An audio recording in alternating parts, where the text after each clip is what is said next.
of learning dedicated to science, technology, and advanced studies, so that I can implore and beseech every one of you, especially the students who are seated here today, to take an oath to build a new India when this country, our nation, celebrates 75 years of independence. On the dais, while I had the opportunity of speaking to the Chancellor, I asked him how many students who are dedicated to the cause of science would know about the contribution of those revolutionaries who were born in this very glorious state of Tamil Nadu, who shed their blood, gave up their lives, and dedicated themselves individually and their families and the entire community to the cause of Indian freedom. I stand here today with a request to the faculty members and to Wells University in particular. This year we celebrate 75 years of the Quit India movement. 75 years ago, people from all walks of life, be it senior citizens, be it housewives, be it farmers, or be it students just like you, they decided to challenge one of the biggest empires in the world. And while every nation across the world was rising against the British, taking up arms, I, as a proud Indian, today say that it is only our country which took the path of non-violence under the leadership of Mahatma Gandhi and gave our country independence.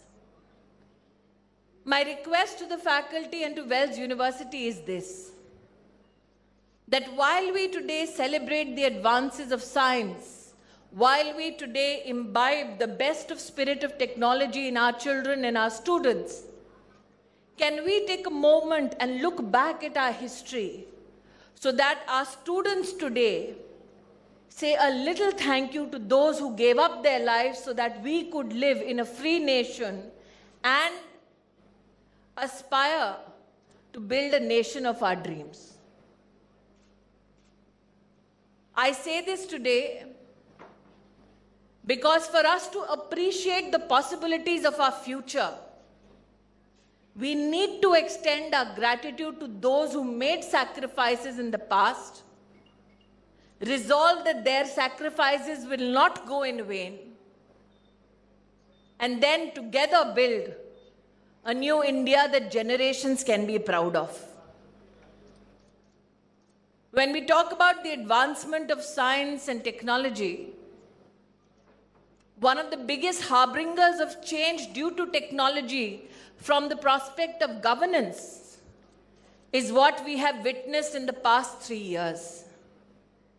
I was extremely joyous when students here celebrated the life, the contribution of my party president, Tamilisai ji.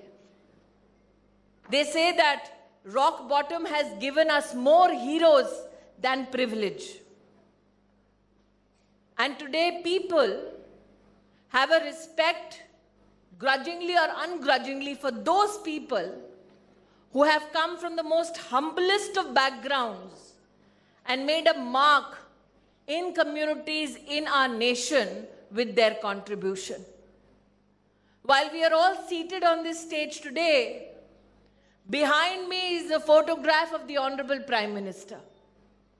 He began his life in a simple village in the state of Gujarat, born to a mother who had to work in the homes of others in her neighborhood so that she could feed her family. How many students can imagine such a child whose mother had to go work in somebody else's house, clean the utensils there and work hard to make ends meet? A child who even sold tea at a railway station.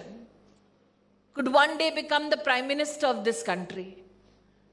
The fact that our democracy gives wings to such dreams brings hope to so many people across the nation is one thing that we all as Indians can be extremely proud of.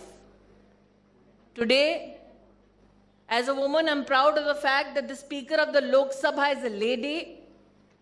As an Indian, I'm proud that the President of our country belongs to a marginalized community but has risen up the ranks only because of his dedication and his hard work. And the recently elected Vice President of our country was born to a farmer's family. It is only possible in a country which is as young as India, but a civilization that is one of the oldest in the world, that people who dedicate themselves onto the path of excellence can reach the highest offices of this nation so that they can serve the people of our country. So the Prime Minister, born in a small village, a village that barely had any electricity, what is the resolve that he undertakes? He sees that people want to ensure that the benefits that the people deserve should not go to any middle person. He leverages technology and he tells every bank in our country that reach out to the poorest of the poor and make sure that every poor citizen in our country has one bank account. And that is why 3 years ago we began a program called Jan Dhan Yojana.